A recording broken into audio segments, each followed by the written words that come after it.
Hello বন্ধুরা, আমি মেহেদি হাসান। আজ আমি আপনাদের নিয়ে যাব গত ৩ ফেব্রুয়ারিতে। সেদিন আমি কি দেখলাম সব অভিজ্ঞতা শেয়ার করব আপনাদের সাথে। তো সকাল সকাল উঠেই রওনা দিলাম জেলা শহর ঝালকাঠি যাওয়ার উদ্দেশ্যে। কুয়াশা ভেজা সকাল, জলপথে দেখতে খুব সুন্দর লাগছে।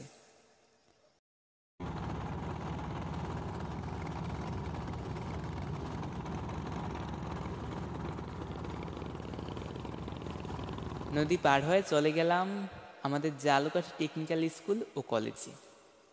গিয়ে দেখলাম সরস্বতী পুজোর আয়োজন চলছে। চলেন আপনাদের দেখাই তার কিছু চিত্র।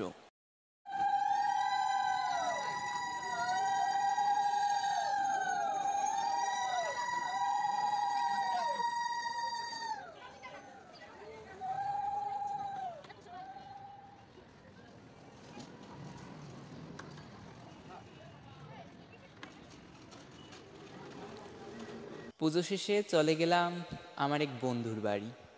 গিয়ে দেখলাম সরস্বতী দেবীর চরণে বই অর্পণ করা হয়েছে। আমি আমার বন্ধুকে জিজ্ঞেস করলাম এই বইগুলো কেন দেওয়া হয়েছে। উত্তরে সে বলল তারা বিশ্বাস করে সরস্বতী দেবীর চরণে বই বা শিক্ষা সামগ্রী অর্পণ করলে দেবীর আশীর্বাদে বিদ্যা ও বুদ্ধির বিকাশ ঘটে। এরপর আমি চলে গেলাম বই মেলায়। গিয়ে নাচ, গান, কবিতা আবৃত্তি শুনলাম।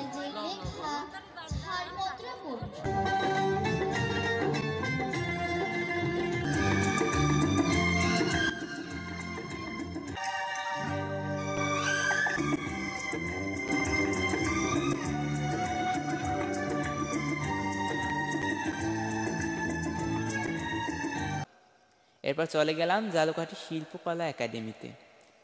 সেখানে গিয়ে কাল্পনিক নাটক দেখলাম। চলেন তার কিছুটা চিত্র দেখা যাক।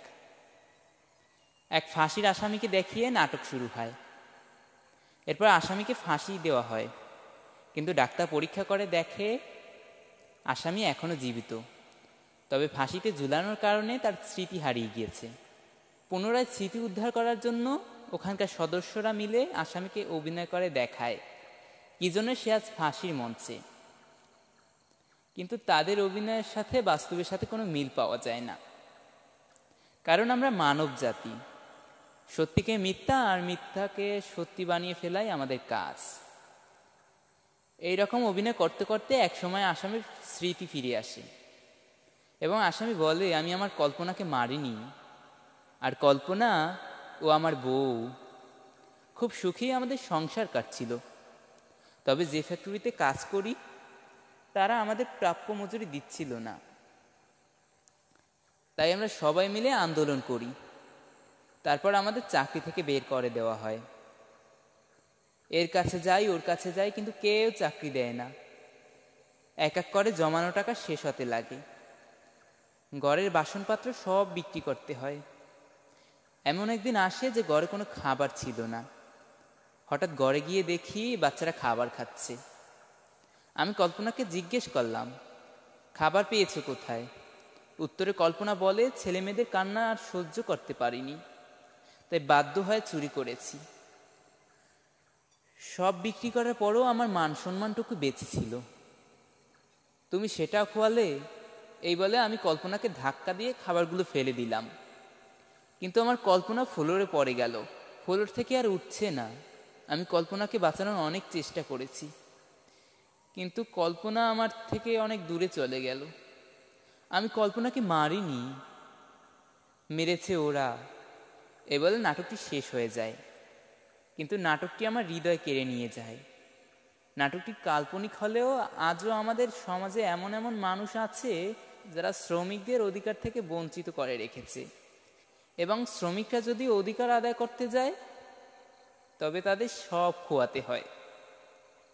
তো নাটক শেষ হতে ঘড়ির দিকে তাকিয়ে দেখি রাত 8:30 বাজে। আর দেরি না করে রওনা দিলাম বাড়ি যাওয়ার উদ্দেশ্যে। যাত্রাপথে মাকে আরেকবার না দেখলে হয়, তাই দূর থেকেই মাকে প্রণাম করে চলে গেলাম। তো এভাবে কেটে গেল ঝালকাঠিতে 12 ঘন্টা জার্নি। আজকের মতো বিদায় নিলাম। দেখা হবে আগামী কোনো এক ভিডিওতে। আর সে পর্যন্ত ভালো থাকবেন। আর হ্যাঁ, লাইক দিতে ভুলবেন না।